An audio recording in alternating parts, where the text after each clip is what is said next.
Stephen A. Smith, when discussing the Desmond Bane trade and what the Grizzlies might want to do, earlier this week on First Date, said that players told him that there is a fear of signing with Memphis because of the safety issues in the city. And let's just call it what it is, the crime rate in the city. Full disclosure, I was born and raised in Memphis. I am a hardcore Grizzly fan. I will not apologize for that. I am very, very proud to be from my city. I don't live there now, but I love my city. I love Memphis. I love everything about the city. I love everything about the people in Memphis. Stephen A. Smith, I don't doubt that he heard that. And I don't doubt that he got it from a legitimate source.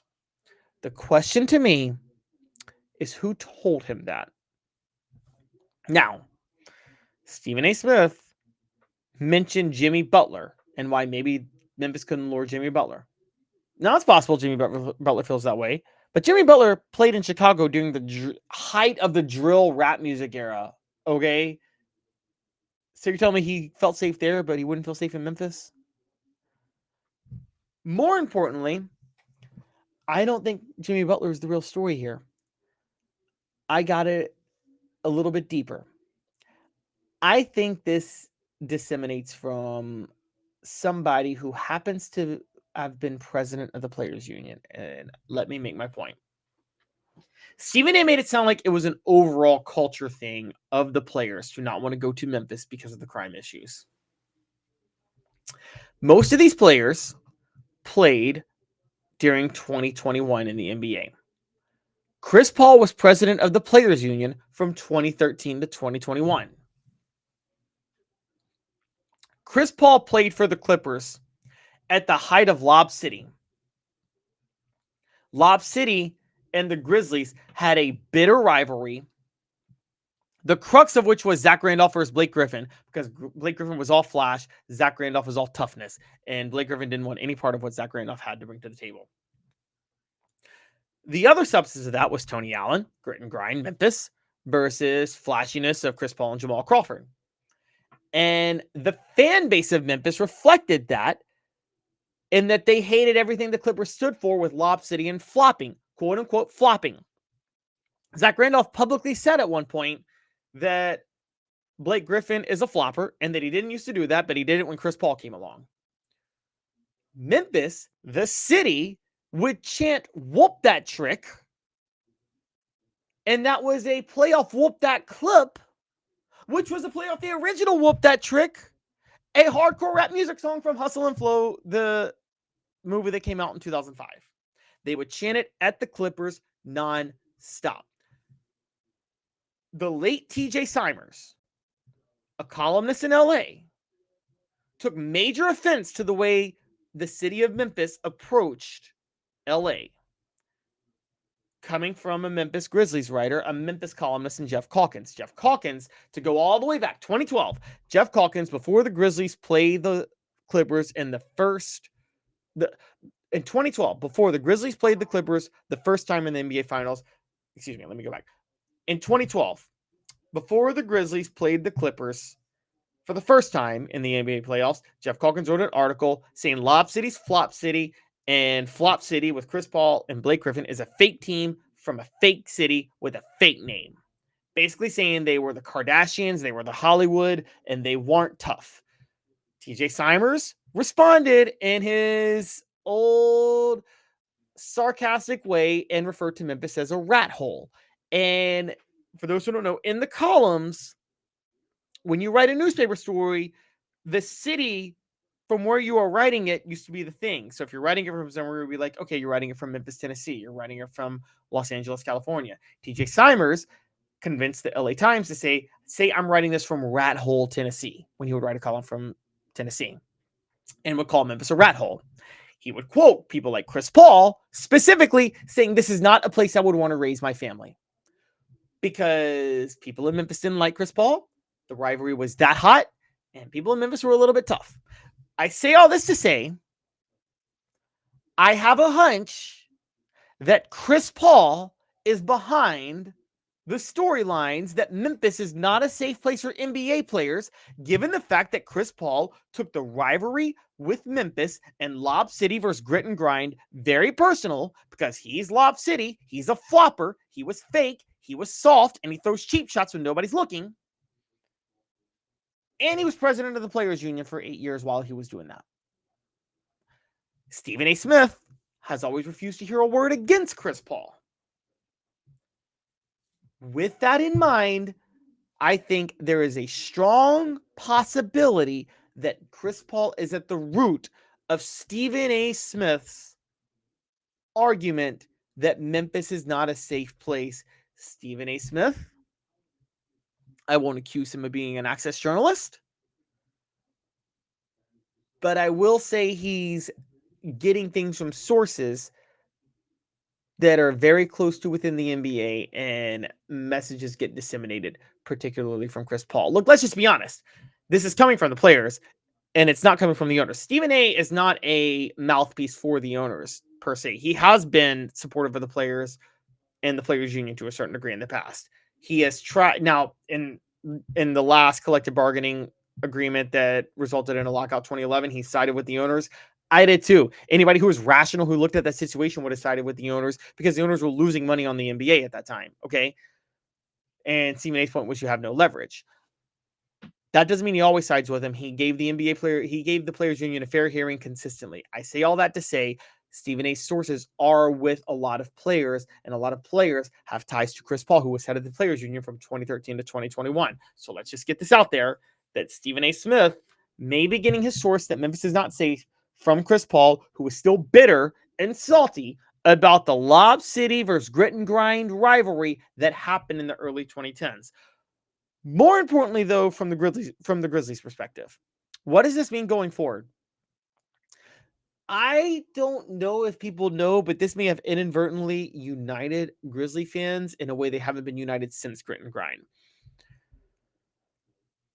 Ja Morant stuck his neck out to defend the Grizzlies, because this all came from the idea that Stephen A. said the Grizzlies may want to think about unloading everything and rebuilding, including unloading Ja Morant and getting new picks for him. Ja Morant goes on Twitter after Stephen A. said this and goes, talking about the Grizz more than the finals with these Cap A sources, instead of focusing on the performances we've seen from J-Dub, Shea, TJ Siakam, how the series is going, we say some negative about a city team on a national level. He says, and I'm going to be in that 901 source, me, don't cry for me when the war is over. And then in great Memphis fashion, Ja Morant retweets some people saying that Stephen A. Smith looks like Kermit the Frog, some people from Memphis who were roasting the heck out of Stephen A. Smith, which was hilarious, and says no place like the 901. Ja Morant inadvertently reunited the whole city behind him. Okay. Paul Young, the mayor of Memphis, jumped in and said, quote, Stephen called us a great sports town. Facts, best fans in the game. True, people of Memphis unmatched. But what he is missing is that crime is down significantly in 2024 and 2025. We're not just talking change, we're delivering it. Memphis is rising, and we've got the numbers and the heart to prove it. If Jimmy, or quote unquote Jimmy Butler, who he was referring to, or anyone else is unsure, come see for yourself. And Stephen will welcome you here anytime. Just don't bet against us. Memphis doesn't stay down. Big shout out to all of the Memphians and Ja Morant for jumping into the mix today. Ja repping his city like that shows exactly why he's one of us. His greatness is undeniable, but it's his heart that makes him Memphis. Ja Morant has reingratiated himself with the city of Memphis and reunited the city behind him by sticking his neck out for the city when he didn't have to. Why does that matter?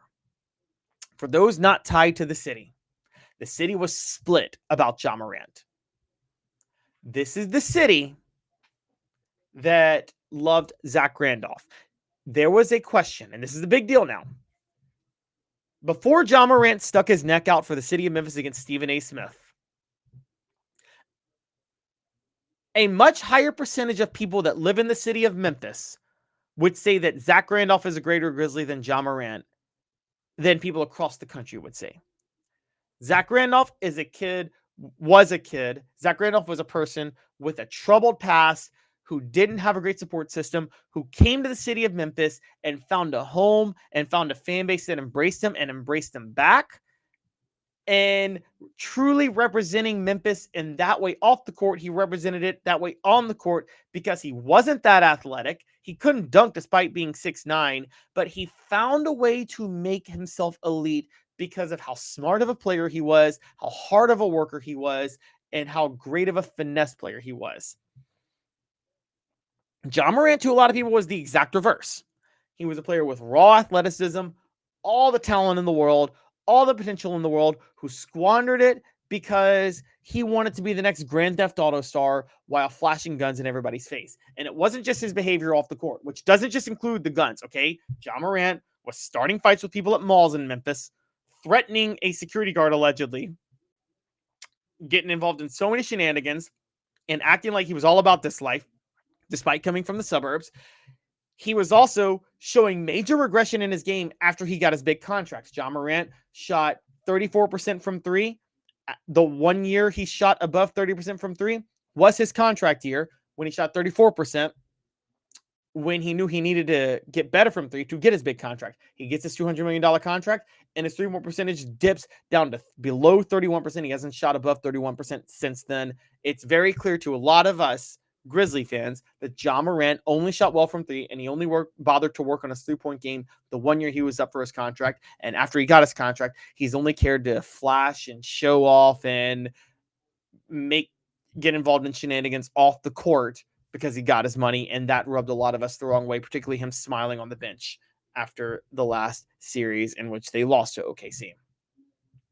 So there's a lot of reasons that Ja Morant could never be beloved in Memphis the way Zebo is. But Ja sticking his neck out for the city of Memphis after what Stephen A. Smith said has changed that. Ja didn't have to do that. He could have just stayed quiet. Ja showed in that moment he is embracing the city of Memphis, and he's not running from the negative criticism, even within his own city, because I'll tell you guys this, Memphis is a big, small town, and Ja Morant is wanting everybody to know that he is loyal to this city of Memphis, and I love that for him. Finally, let me tell you the real reason Stephen A. Smith hates Memphis. Stephen A. Smith has hated Memphis for a long time. Stephen A. Smith consistently has taken shots at Elvis and tries to remind the city of Memphis that Elvis is dead, even though what Stephen A. Smith doesn't understand is most people in Memphis don't pay attention to Elvis or care about Elvis. He does that to take a shot at Memphis. Here's the real reason he's bitter about Memphis, because Memphis is responsible for New York hip-hop dying. Stephen A. is partial to New York hip-hop, coming from Hollis, Queens, and in love with New York hip-hop. But the problem that he has is that the city of Memphis laid the elements for what will become trap music, with the horrorcore beats that got picked up by mainstream labels and became crunk beats and are now trap beats and are the source of all hip hop that laid the foundation for Atlanta to become the heart and soul of hip hop to this day, because Atlanta took those elements and they made it their own, and now all the labels are in Atlanta. And so thanks to the elements of sound that Memphis laid, New York hip hop is irrelevant, because everybody in rap now wants to sound like 3 6 Mafia. No one really cares to sound like Nas. Everybody's ripping off the 3 6 sound, the Yo Gotti sound, the gangsta walk of the 80s. That's all Memphis. And while Atlanta is famous for it now, it started in Memphis, and it resulted in New York hip hop dying. So while Stephen A. Smith says Elvis is dead to take a shot at Memphis, who doesn't even care about Elvis, what he can't even acknowledge is New York rap is deader than even Elvis. And that's why he really doesn't like Memphis. I'm just going to point that out. Okay. So he had no problem taking a shot the way he did.